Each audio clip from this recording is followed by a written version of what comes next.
Šiaulių gatvių apšvietimas einantis koja kojon su technologijomis ir besirūpindami miestiečių ir miesto svečių saugumu, dar nuo 2009 metų mieste pradėjo įrenginėti LED kryptinį apšvietimą. Iki 2023 įrengtas 157 kryptiniai apšvietimai. Šiais metais šį skaičių papildys dar 20 perėjų. Kryptinis apšvietimas įrengti pradėjęs dar 2009 metais.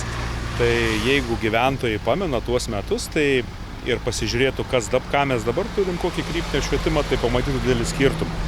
2009 metais, tai prieš 15 metų ar ne ir daugiau, buvo vadinami metalo halidai. Tai labai tokios didelės lempos, storos didelės, labai neekonomiškas.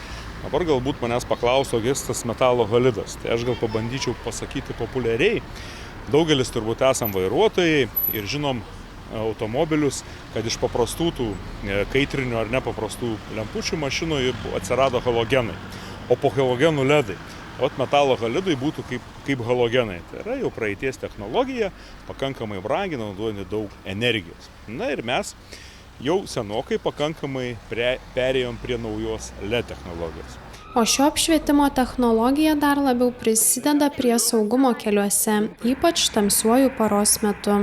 Tai pirmiausiai kryptinio apšvietimo ledai yra žemesni. Jų šviesos srautas yra sufokusuotas būtent į perėją. Bet tai dar ne viskas, ar ne? Šviečia ryškiai perėjai. Kas yra pakankamai dar svarbu, kad ne tik jie yra žemi, bet ir jų spalvinė temperatūra, kuri yra matuojama kelvinais, yra labai žymiai daug aukštesnė. Na, įprastai gyvenamoji teritorija spalvinė temperatūra būna 3000 kelvinų. Tai tokia geltonesnė spalva, čia kalbant apie ledus.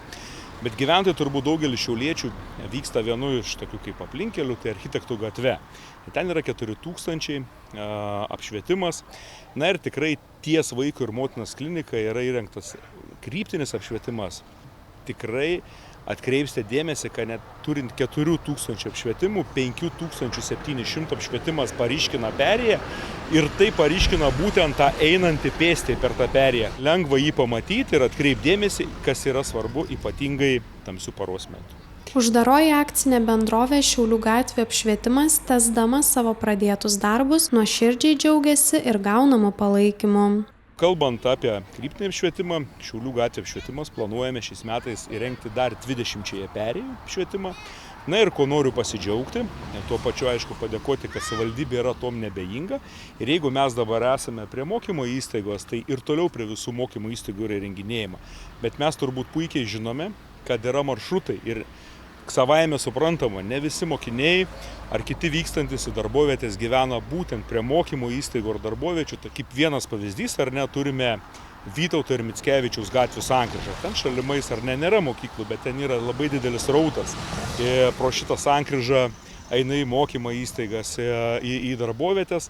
Tai mes jau perinome prie to, kad kryptinis apšvietimas įrenginėjimas būtent tokiuose perėjose, kuriuose yra dideli pėsčiųjų srautai. Ir kas svarbiausia, aišku, apsaugant mūsų mažuosius. Galime pasidžiaugti, kad miestas žengia labai stiprų žingsnį į priekį, nes šitos būtent stulpus apšvietimų ir tą būtent projektą mes pradėjome gyventi dar 2009 metais. Būtent nuo 2009 iki 2016 metų pakeista buvo tik 20 perėjų ir juose apšvietimas. Per pastarosius 7 metus mes sugebėjome tą skaičių padidinti 8 kartais.